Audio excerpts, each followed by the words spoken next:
Content warnings, implied suicidal thoughts, liminal spaces, isolation. Please listen at your own discretion.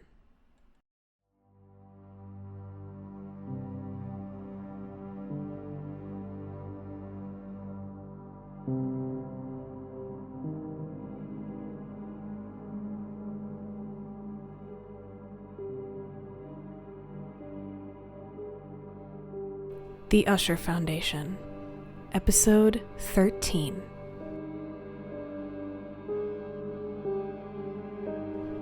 Prisoner.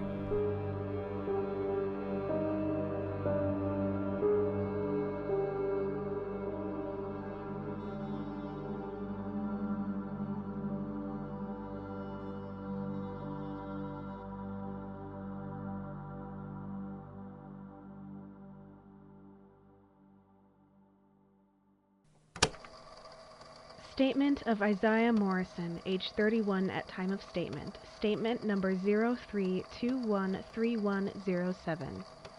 Summary of statement. An unusual occurrence at his place of work. Statement recorded by Amita Dasgupta, archival assistant at the Usher Foundation of Paranormal Research, Washington, D.C. Statement as follows. No one tells you how lonely adulthood is, you know? You grow up with friends all throughout school, and even if you don't have friends, you're still surrounded by the same people for almost your entire childhood. Then you get to college, and suddenly you're all alone for 4 years. Maybe you have clubs or classes where you get along with people, but for the most part, you're spending most of your time in solitude. And then you graduate, and you get a job, and you move somewhere new where you don't know anyone, and you're too busy to try to be social. I don't know. Maybe it's just me. But it feels like the older I get, the more solitary adulthood becomes. Maybe it's just the shock of what happened. Sorry, let me give some background. That's what you do for statements, right? Give background. I got my degree in business. I know, right? Everyone jokes around that business majors don't really have real degrees. It pissed me off as a student. It pissed all my classmates off, but you know what? I got the most basic degree I could because I honestly had no idea what I wanted to do in life. I still don't. Which I guess is how I found myself working as an office monkey for an export company. I can't name names, it's an NDA sort of deal, I think, but they sort of act as a middleman for companies exporting goods globally, mainly to the UK. A lot of stuff was carried by plane, but I think we had some shipping boats as well. I don't know too many details. Like I said, I wasn't really important. My job consisted of sitting behind a desk, looking at Excel spreadsheets for 2 hours, answering emails for another hour, and then trying to figure out how to look busy for the rest of the workday. I'd be out of there right at 5 p.m., drive straight home, microwave a crappy $1 meal, and watch some TV before bed. And then I'd get up and do it all over again. I tried to make friends with coworkers, once in a blue moon. It's just hard, you know? I was the youngest person in my department. I had the least experience. Everyone always seemed so tired. Every awkward conversation starter was met with a blank stare. Every bad joke was met with annoyed sighs. Eventually, I just stopped trying. I don't even have friends from school I kept in touch with. No siblings, no cousins, nothing. The only people I really have in my life are my parents. And we're pretty close, actually. We call pretty much every night, but it's always weird for me anyways. I don't know. I tell them how my days are, how happy I am, all the plans I have going on, but obviously I'm lying to them. It's just uncomfortable. But that's not why I'm here. You don't need me to complain about how crappy adulthood is, right? So, it happened a week ago. Wednesday, March 14th. Sorry, forgot you guys need real dates and full names and all that. It was a bad week. Work was pretty much the same, but you remember how it was last week. Grayer outside than usual. The type of weather where it's almost on the verge of rain, but the clouds can't quite break. so the whole world just smells damp and feels like the anxiety of waiting for something that will never happen. My parents hadn't been able to call for the whole week. They were on vacation or something, and their service was bad, so I'd been feeling more alone than usual. I think I may have even tried messaging an old high school friend on Facebook. That's how bad it got. I was going into work late, leaving late, and spending all my time at home sprawled in bed with my laptop in front of my face. Like I said, a bad few days.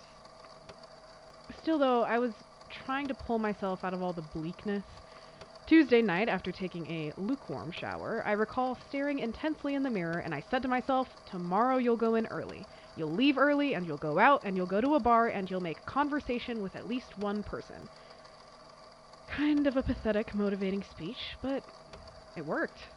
That Wednesday morning, I was at work a full hour earlier than I'd been in the past few days. Maybe that's what triggered it, you know? The change in my routine, however small. When I pulled into the parking lot of my building, everything seemed totally normal. That's the weird thing.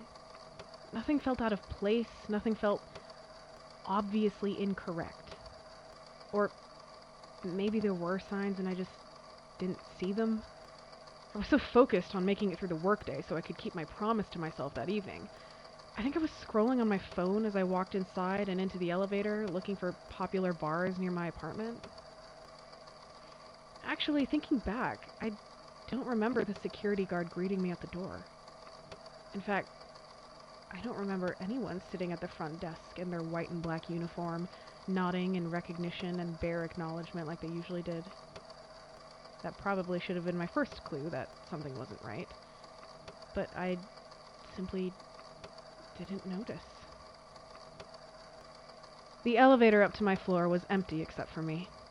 I was on the 5th floor, not a long elevator ride, and I just picked out a bar to visit that night when the doors dinged open. Without looking, I stepped onto my office block, and I stopped, frozen in front of the closing elevator doors. Here's the thing about office blocks. They're a sort of strange liminal space. You get the same feeling from them as you do when looking at suburbia sometimes. Rows upon rows of houses that all look the same, that seem to stretch into forever, that for some reason fills your chest up with dread and chokes you. My office block wasn't even large. You could see the other side of the space where the conference rooms and break area were. But sometimes I still got that feeling of cold terror in my chest when I sat in my cubicle. That creeping sense of panic that I was the only person alive in there. The fear of isolation that made me have to get up and take a walk to the break area just to reassure myself that there were other human beings here. Except Wednesday, March 14th, when I walked out of the elevator, there were no other people. It wasn't just that everyone was late or that I'd somehow missed a holiday or something and had accidentally come into work. Hell, if that had been the case, I'm sure there still would have been a couple people working anyways. There were no signs of people having been there. At all. No knickknacks on desks, no family photos on anyone's cubicle walls, no plants next to computers or sweaters left draped over chairs, no half-empty coffee mugs making stains on papers or magnets stuck to filing drawers. There was nothing. No one had ever been in this office block. And yet everything was shiny and new. No dust or signs of old age anywhere. A chill ran over my skin, raising the hair on my arms. At first I thought maybe I'd gotten off on the wrong floor. Surely this was a new space my company had set up. They were expanding or something, and they'd added a new floor of cubicles and hadn't hired anyone to start yet. I wheeled around to the elevator, chastising myself for staring at my phone all morning and not paying attention to what buttons I was pressing. And when I spun around, the elevator was gone. You have to understand, it didn't just vanish. The elevator simply wasn't there anymore, like it had never been there in the first place. Instead, there was a whole floor of matching cubicles, stretching off into the distance, so far I couldn't see where they ended. Our building is not that large. There's no physical way the offices could stretch into forever like that. But there it was, like a terrible maze of modern-day capitalism that seemed to go on and on and on. I blinked, confused, and turned back around. But the cubicles all looked the same. And in every direction, there didn't seem to be an end to the office landscape. Fear was gnawing its way into me even as I tried to calm myself down. Isn't it funny how our brains do that? Our bodies try to tell us to panic, that adrenaline is the correct response, that something is clearly wrong, but our brains contradict those messages. We try to rationalize our way out of unexplainable situations, regardless of what's right in front of our faces. I tried telling myself there's gotta be a way out. Obviously, every place has a door. You just need to find the door, and then you can leave. Sprint down the stairs as fast as you want and just take a moment to come to your senses, right? So I tried to look for a door. I started making my way through that impossible, stretching labyrinth of empty, lonely cubicles. I spent hours searching. That's not an exaggeration. I had my phone with me, and it seemed to be working properly, so I could check the time. 3 hours went by as I searched, becoming more desperate by the hour as I passed row after row after row of empty cubicles. My brain felt like it was melting. It was impossible for the floor to be this huge. It was impossible that there was no way out. But there wasn't. There just wasn't. At one point, I tried calling a coworker on my cell phone, a number given reluctantly when I first started working for my company as a resource for if I had questions about my work duties. My phone signal seemed to be working, and it was ringing just fine. Hope seeped into the icy dread that had nestled in me. Maybe it didn't matter where I was or what was happening to me. I could just get a coworker to let me out of the building, and certainly they'd have some explanation for what was going on. My phone rang for a few minutes. I felt the time trickle by slowly, anxiously, before I heard someone pick up. I could have cried in relief, but before I could say anything, they spoke first. A voice in my ear, distant, like they were calling out to me from far away. It came through the phone, tinny and staticky, but I heard the words clearly. No one is coming. The line dropped after I made out those words. I slowly brought my phone down and stared at the screen numbly for what felt like a very long time before putting it back in my pocket. I wrote earlier that there was no way out of that place. That's not strictly true. There was, technically, one way out, though it wasn't one I was keen to take. Along one side of the impossibly gigantic floor was a wall, naked, markedly absent of even the most sparse office decoration. And along the other side were giant windows, the type that buildings sometimes have, where the entire wall is just made of glass, so you can look out and see all the cars and people below you. I could see the world moving underneath me, and it struck me how normal everything looked. I was trapped in this lifeless prison of desks and computers, and far below me people still walked the streets. Cars still drove back and forth. People still greeted each other with warm smiles and hugs. I don't know how long I stared down through those windows. I know it occurred to me that the only way out would be to jump. I know that the idea of jumping frightened me even more than the hell I'd found myself trapped in. Distantly, I felt tears running down my face, but it was so hard to feel anything. I tried to picture my parents' faces, anyone's faces, people I loved or who loved me, but my brain felt so foggy underneath the stark terror I'd been living in for hours. That voice in my phone kept replaying in my head. No one is coming. No one is coming. No one is coming. I collapsed to my knees, racked with sobs when I realized the voice was right. I was going to die up there, and no one would notice or care. I'd never felt more alone, more forsaken in my entire life. 3 days I spent there.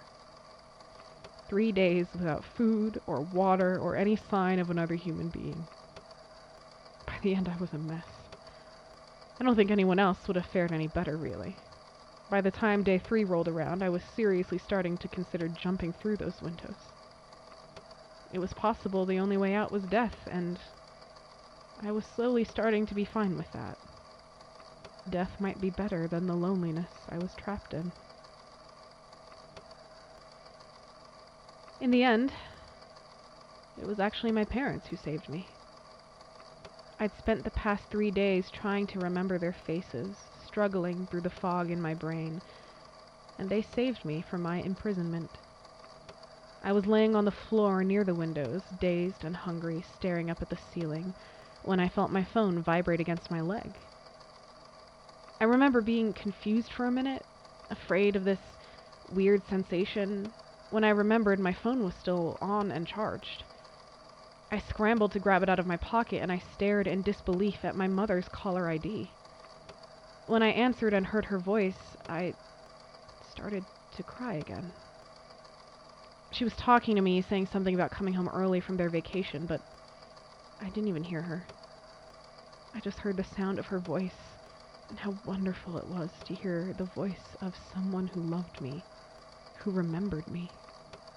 I just kept repeating into the phone over and over, "Are you real? Is this real?" To be honest, I think she's quite worried about me now. Whatever terrible curse I'd been caught in had been broken when my phone rang, though, because when I finally managed to hang up the phone and I looked around, the space had changed. There were still rows of empty cubicles, but they were aged and dusty. A floor full of office storage rather than an endless hellscape of loneliness. There was an exit sign pointing the way to the stairwell. I practically flew there and down the stairs. Later, when I had more of my wits about me and significantly more food and water in my body, I saw that I had tons of unread emails from my bosses asking where I was and why hadn't I called in sick time properly. I deleted them all. I quit my job since the whole incident. I'm going back to school. I don't really know what I want to go back for, exactly. But I know it's going to be something more social. Teaching, maybe. Something that lets me be around a lot of people and make a lot of connections. I just wanted to tell my story to someone who would believe me first. So, thank you for letting me write it down. Statement ends. Mr. Morrison did end up pursuing education and now teaches high school mathematics at Timber Creek High School in Missouri, looks like. He's actually won the Teacher of the Year award in his district twice now. Mari followed up on this statement and made contact with Mr. Morrison, who confirmed over the phone that he still holds that everything in his statement is true to his memory and his account of what happened to him. He also gave Mari the name of the export company he worked for, along with the quote, "I doubt they'll care about me now, and really, I don't give a shit about protecting them anymore," end quote. After what he went through, I suppose that's fair. Anyway, the name of the shipping company Mr. Morrison worked for is Solus Shipping PLC, a UK-owned export business that supposedly deals in office supply shipping. The company is owned by a man named Nathaniel Lucas, but that's the only information I can find on the company. When I tried to do further research, the only facts I could find are that it's owned by this Mr. Lucas, and they allegedly ship office supplies all over the world. I say allegedly because, when I tried to look into their shipment records, all I could find was information on a single cargo ship called the Tundra, which has no shipment record history whatsoever. Which, of course, leads me to the question, who was Mr. Morrison really working for? And what is Soulless Shipping PLC? I'll add these to my notes on, well, whatever I've been compiling here. End recording.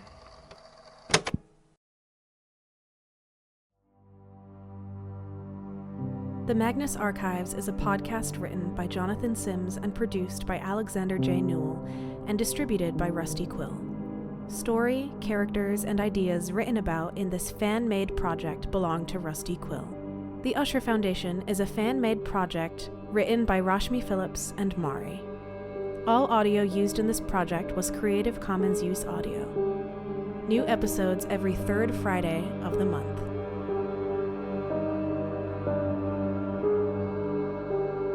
Thank you for listening.